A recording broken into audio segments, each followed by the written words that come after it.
I am super excited to have one of my favorite daughters with me. Your one favorite daughter with you. This is Grace, Hi. and Grace is our currently 21-year-old, and she's home for Easter break, and we've just had a wonderful time together. She's getting back on the plane and flying back up to Reading today. She's about to graduate from her third year there. And I thought while she was home and I had the equipment set up, I would pull her in and just interview her and see what comes out of this conversation that could be a blessing to those of you that follow our podcasts and videos. So Grace is being a good sport here and not really sure what all I'm going to ask her about, so this can be Just gonna roll with it. pretty spontaneous. Yeah. All right, so when I think of you, Grace, I think of just the journey that we've been on as a family. And when I wrote a recent book, God in Every Season, and if you haven't read that, this is a shameless plug for it. We would love for you to get the book and read it. Grace actually was a major editor for that book and made me sound even smarter than I am. But Grace is also a gifted writer herself. And anyway, I could, when you talk about your kids, you can go on all kinds of rabbit trails. But speaking of the book, I write about how God really taught me a lot personally through the different seasons of raising my four daughters. Grace is the third oldest. And how their names correlated with the seasons that my soul was going through in my relationship with God. And I remember when I was pregnant with you, Grace, and Sean Boltz, very few people had heard of Sean Boltz back in that time, more than 21 years ago. And he happened to be visiting the church that we were visiting, and he had me stand up and prophesied over me and prophesied that the baby that was in my womb, because I was obviously very pregnant, that she was going to be so much of who you've grown to be with the Lord, and that you would have a relationship with the Lord that is set apart and that would encourage a lot of people. And I remember he called you our golden child, and I thought, am I going to have a blonde-haired baby? But you are the lightest hair of all four of the girls. Coincidentally, it was pretty golden colored compared to my sisters. So It's true, yeah. it wasn't far off. But unfortunately, as soon as her sisters heard about this golden child prophecy, then they, of course, remind her of that. Oh, you're the golden child. But it's true. There's been something that's golden about who you are and what you are and who you're maturing to be as a woman. And it's been a privilege to watch. But like gold tried in fire, you've had to go through some really difficult things. And so I thought I would just kind of draw out of you a few highlights of things that you feel like God has put into your heart through the years and different things that you've been through. And one specific challenge that comes to mind, you were 11 or 12. I think I was 11. 11 years old, and you'd been sick. You hadn't had a cold or anything. It was really bizarre. You had a backache, and your back was hurting. And I remember you had just a really light fever, and I kept taking you to the doctor over the course of a couple of weeks, and it just kept getting worse and worse. And long story short, what happened?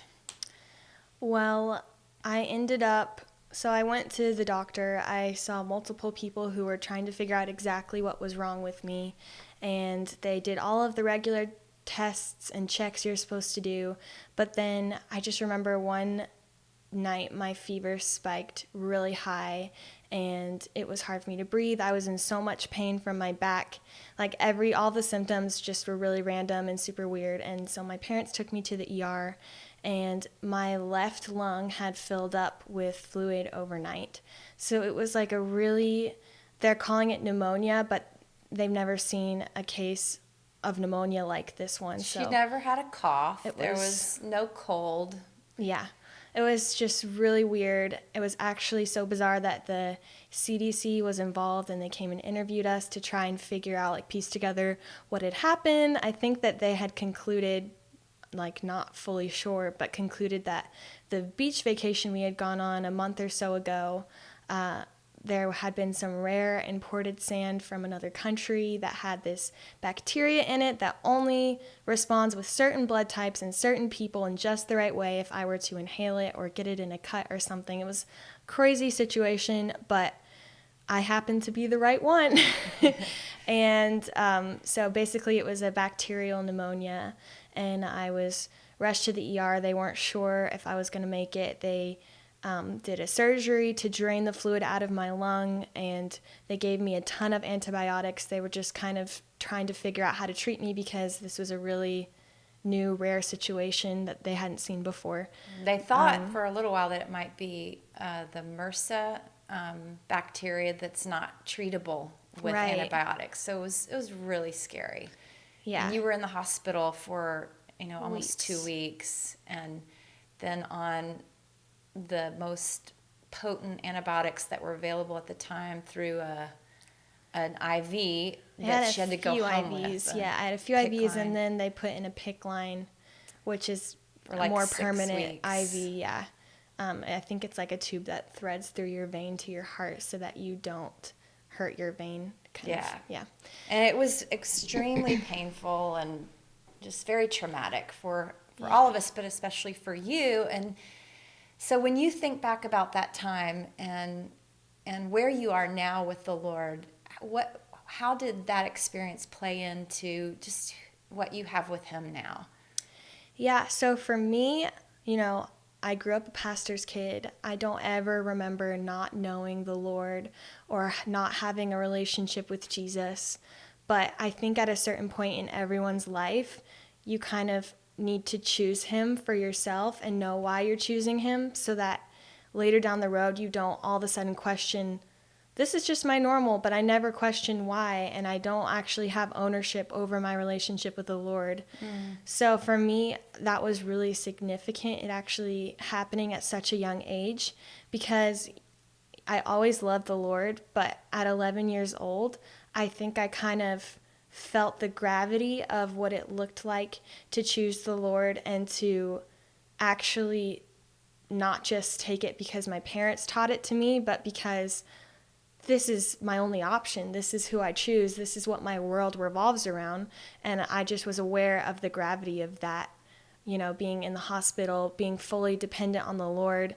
And I don't think I really thought about, will I die or will I live? I just knew that I was at like the lowest point. I couldn't imagine feeling any worse. And I was like, I don't have any answers. I don't know how to get out of this. So I just remember the kindness of the Lord meeting me in the hospital room and supernatural things happening even in the midst of me being really sick and me going through a lot of hard, painful situations. Like when they inserted the tube into my lung, I had it in me while I was awake for like 3 days, I think, something like that. Yeah, and then longer. Yeah, a few days. And then they pulled it out when I was all done with the procedure, but they take it out while you're still awake. And the tube, apparently what I've heard is it's supposed to be one of the most painful feelings is to have it taken out because all that skin is raw and it's all the way to your lung. It's supposed to be really painful. Well, I remember them taking it out and that part not hurting at all. So to me, I was just like, God is totally here. His angels were all around. I was just I couldn't see them, but I felt an awareness in my spirit. And I can't even explain it to you because no one told me those things. Yeah. I just knew it. Yeah. And I remember talking to the Lord in my head and just being like, you really are my only option here. And I don't feel like I'm ever, when you're sick for so long, you kind of feel like you're never going to feel well again and you forget what it feels like to feel good. Yeah. So it feels kind of like hell. Like you're just like, how do I get out of here? What is the point? Like, why is life this way? I can't ever do anything except lay in a hospital bed or in a bed at home. So I was just feeling really low. But yeah, feeling God's presence in my hospital room at some of the most traumatic points was, I can't even explain how, like, I'm thankful now, and I wouldn't have changed anything looking back, because that for me is what made me see him as a savior, which is Wow. what he is in my life. You know, that's why I follow him. That's why I have a relationship with him. Wow. And experiencing his grace. And so since then, like, I just remember that was when I had an awareness of what trust is.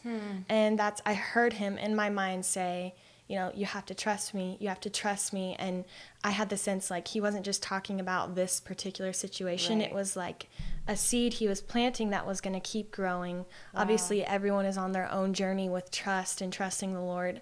So I remember hearing that at 11 years old and not really knowing what trust was, because it feels very abstract. Yeah. Kind of like when people say, if you have faith as small as a mustard seed. Well, I would get so confused by that when I was a kid. I was like, do I have faith? Because I can't see it. I feel it, I think, but I don't know what it means. Yeah. So I was like, I think I trust the Lord. I mean, I don't know how to tell. Yeah. I just trust him. So it started with an abstract idea, and then the Lord began to grow me from that point into understanding, like, trust looks like something, and the evidence of trust is in your life. The evidence of trust is surrender. It's full surrender to the Lord. So his journey in teaching me that, I just remember him like teaching me through parables in the Bible, so I could understand it as I was growing up, because it really didn't make sense to me. Like, this one specific parable was when Jesus was walking on water, and he called to the disciples when the waves were rolling, and he called to Peter, and Peter went out on the water and walked to him. And as long as Peter kept his eyes on the Lord, he could walk on the water. But the minute that he stopped to look around at the water, and he was like aware of how impossible the situation was that he was in, and how it didn't make sense at all, essentially the mystery, he would sink. But if he kept his eyes on the Lord and he didn't keep in mind the impossibility of what he was doing, and he just chose to fully focus on the Lord, he could keep walking on water. So the Lord kind of explained that to me in my 11, 12-year-old brain. You know, if you keep your eyes on me, if you keep your heart set on me, and you don't look at the impossibilities of whatever situation you're in, because I've had more impossible situations since then come up of, this makes no sense. I don't know how this is going to work out. Yeah. I haven't done anything in my power to move the right pieces to make this situation come out okay. Yeah. Or you know, it'll be a winter season, and I'm like, I honestly don't know how I'm going to progress out of this. But if I keep my eyes on him, and if I have expectancy and hope, and I cling to the goodness of God, who I know him to be, then I'm going to be able to keep going. And then I look back at the situation that I walked out of, and I can see the evidence of the supernatural thing that happened. I can see I just walked on water. That makes no sense. Right. But it doesn't matter, because he led me out of it. And then I grew my spiritual muscles walking through that. So that seed that he planted in me when I was sick in the hospital, the trust seed is growing, and I'm nurturing it every day with every situation that comes since then. So for me, true. I have witnessed you do that. Thank you. For me, it feels really rewarding to look at what I'm watering and like what I'm stewarding over in my life, and see every impossible situation that comes up gets a little bit less difficult. Either that, or I can go to the next level of an impossible situation. And I think that looks like favor. I think that looks like grace. It looks like him trusting me with more things, because trust goes both ways. He's a relational God. So it's exciting for me to kind of watch that be elevated and see, oh my gosh, you're trusting me with this moment right now. You're trusting me with this person in my life, or this exciting opportunity. So, yeah, that's kind of Or what... even trusting you with another challenge, another difficult situation. So this is all so good. And, of course, those of you that are parents, you know, like sitting here as a mom, listening to you share your heart, I just so respect where you've allowed God to take you in your relationship with Him, and what that means for you in your life. So in God in Every Season, one of the chapters, one of the 4 seasons that I talk about is the summer season, summer grace. Grace Victoria is her middle name. And so I talk about how God showed me that in a quote summer season of our soul, in our relationship with Him, is when we've gone through the winter, we've gone through those challenges, we've gone through the spring where something begins to come alive in us, and we realize, wow, we're going to bear fruit, and there is hope for things taking on new meaning, and then we're in this season of summer. And summer, in the way that I present the revelation in the book, is that summer is a season of testing and tending to what we've birthed. You imagine a field in the summertime. It's got the scorching heat on it. You've got to keep that thing weeded and watered and keep the animals from eating the plants that are going to eventually bear fruit. And so it's that testing place, and it's in the testing where gold, my golden child, is tried by fire, and it's where you come out stronger. And it's also the season. All seasons ultimately are about us growing in the knowledge of who God is and what He's really like, not what circumstances tell us, but who He really is. And the summer season is where our trust really develops. And I love that you just talked all into that. So I know that you've had to, as you said, tend to and water and nurture that seed of trust. And I saw you do it even when we, came to you girls and we said, God has spoken to us that we're not going to pastor our church anymore. We're going to raise up new leaders. This is when we lived in Atlanta. We're now in California. And you were about, how old were you? About 15, 16? I think I was either 16 or about to turn 16. So, you're in a school that you loved. You had friends you were so close to. You were really in just a great groove with life as a teenage girl. And, you might not have been real sad that we said we're not going to pastor anymore, but what came next is, and we're going to move to the other side of the country, and you're going to start all over again in a new school for your junior and senior year. So that, again, was a test for your heart. And do you want to talk into that kind of where you were during that time and your processing? So, as she says in her book, the natural seasons of life, you just start to notice patterns, and you can kind of sense, okay, this is the beginning of a challenge, and I can choose to hunker down and embrace it.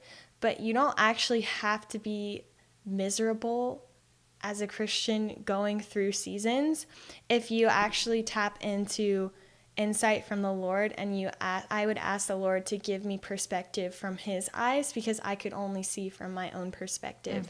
And for me, I felt really discouraged, and I was like, why do I have to leave all of my friends I just made? I finally found a school where I don't know, I just come alive. It was a Conservatory of the Arts school, so I was getting into acting and singing and just getting to be really creative.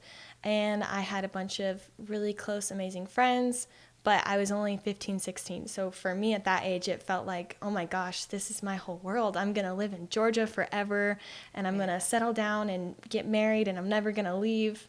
So I just had a really traditional view of life, and I just was enjoying, just being 15 in that season. And then when they said that we were going to move, my first thought was, there's no way we're going to move. I was just shocked. It didn't hit me. And I wasn't even thinking long term what that would mean. I was just in that moment thinking, oh my gosh, I have to say goodbye to my friends. I have to leave this school. Yeah. So we get here. It was a process. It took about a year from once we told y'all, and then we got here and got settled. And it's your junior year of high school, and we decided to homeschool that year. And so you basically just did your own work. And to help you and your younger sister Glory make a connection with other teenagers, we tried something new, and y'all auditioned and got on a competitive cheer team. Mm-hmm.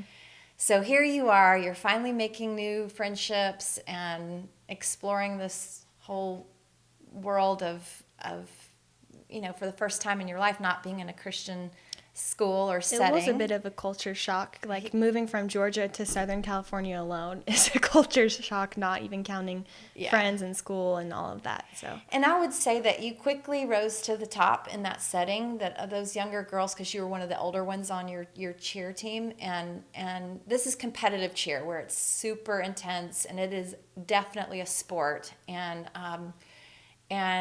you've got these younger girls interacting with you and looking up to you, and y'all are maybe halfway through the competitive season, and you got injured. Yeah, so I ended up, we actually don't know if I fractured my back or not because of what happened. So there was a girl up in a stunt. I'll try to explain this so it makes sense to everyone, but she was basically at the highest level you can go, and she started falling backwards, and at the angle she was falling, it looked like she was going to land on her neck, and that's not good. And I was her back spot, which means I was the one watching her from behind and holding her up from behind, so it's my job to catch her and break her fall. But unfortunately, my bases were taller than me, so she's going to fall over me. So I reached back to try to catch her, and my back hyperextended, it overarched, and when her weight fell on me, it overextended and it popped like 5 times. It was terrible. It hurt so badly. But my coach is just used to stunts falling, so he wasn't really thinking anyone got injured. So he's like, keep going, keep going. So I did keep going for like a month. And I didn't know what was wrong at first. We thought that I just threw my back out because it was fine if I just stood up straight, but if I tried to arch my back at all, it was excruciatingly painful. So here you were injured. Yeah. You had to basically quit the team, and as a mom, it was, not to cut the story short, but we're running out of time. And I just remember as a mom, like, again, it's so hard to watch your kids go through these challenges where they're questioning, and you were older, so you're able to even tell us, like, I just don't know why God brought us out here, and this it felt like I kept hitting walls, like, even with friends, because I don't know necessarily that the girls really looked up to me. I think I was a bit of a question mark to them because I was fresh out of Georgia. I had a really strong Southern accent, and they were more like California girls. Well, yeah, but they were more found me entertaining, I think, than I look up to you, which is not what I was looking for. I was more shy back then, and I was kind of kept to myself because of where I was and trying to kind of stay alive. So they would always like, oh, say this word, because they thought it was cute how I was talking.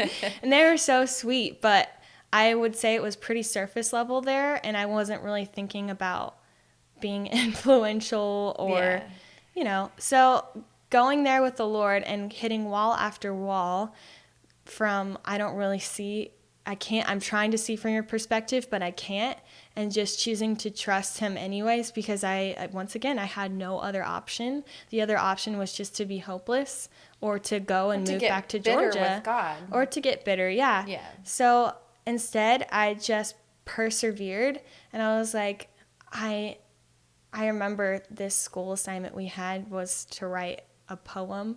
So the Lord started speaking to me as I was writing this poem about California, and basically I just kind of wrote my feelings out on the page, and it started kind of angry, but then it was therapeutic. It ended with me being like, I know you're going to make this my home. I know that you've called me here, and I didn't want to come here myself, so I know that it's not from a selfish place or a wrong perspective.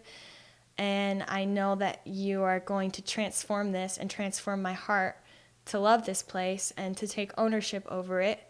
And he just kind of prophetically spoke to me as I was writing this poem. And I didn't even realize what was happening. But then when I finished it and I read it, I was like, I feel hopeful. Like Yeah. he just so if you are training your eyes to look for him, he does show up. Even when it's hard for you to see, even when you're trying to see, he shows up and puts his face in at every chance he gets. His kindness just chases you down. And it's in those winter seasons that you actually get to see sides of him that you know in summertime and in autumn, but you don't really, they mean more to you, and you kind of see, oh, you're a really good parent because you're showing up for me above and beyond what I could have asked for. Yeah. He just left me surprises all the time and just gave and gave and gave and showed how much he loved me. You know, he just chased me down, honestly. So Wow. getting to look back now and kind of put those pieces together, it just affirms me even more in what I'm doing and where I'm going and any opposition that I feel like I'm facing. So every victory really is another building brick Yep. in your life and in your destiny and where you're going, what you're doing. Yep. Well, I would love for you to just pray over people, just pray into this issue of trust. We can all relate to it, and every single person that's listening has areas that they're having to trust God in that they didn't plan for. I frequently find myself thinking or saying, I did not sign up for this. This was not in the plan. Yeah. And, we all have those areas, and they become opportunities for trust to go deeper. So if you would just pray over them, that would be awesome. And we might get her back for a part 2 on this. All right. Jesus, I just ask that you would let your presence fill whatever room any viewer is right now, that they Yes, would God. feel your tangible presence. Yep. They would feel your love, that you would expand everyone's capacity to receive your love right now. God, I thank you for every person's yes. And I thank you for the price that they're paying to give you that yes, but it's so valuable. And God, I ask that every yes that you are given, that you would just go above and beyond what they could ask, think, or imagine. That Yeah. I just bless everyone's finances. I bless whatever kind of season they're in, Lord. I ask that they would prosper, that you would take them to greater places than they could ever imagine, like you did with me and my family. Thank you, Lord, that we didn't have vision for what you were doing, but you did, and you took our yes and you put us there. So I ask for divine placement and divine intervention in Yes. everyone's life, that you would continue to plant that seed of trust in our hearts, Lord, and grow it and nurture it with your kindness and your love. And God, I just thank you that your perfect love casts out all fear. So any kind of nervousness or any kind of unsettling about the season of winter, any kind of misconceptions, I ask that you would just blow those away, and you would reveal your face and reveal your kindness, and that there is so much sweetness no matter what place in life we are, that everyone would just know your sweetness, your kindness, and your Yes, goodness, Father. God. Yes, Father. Amen. Amen.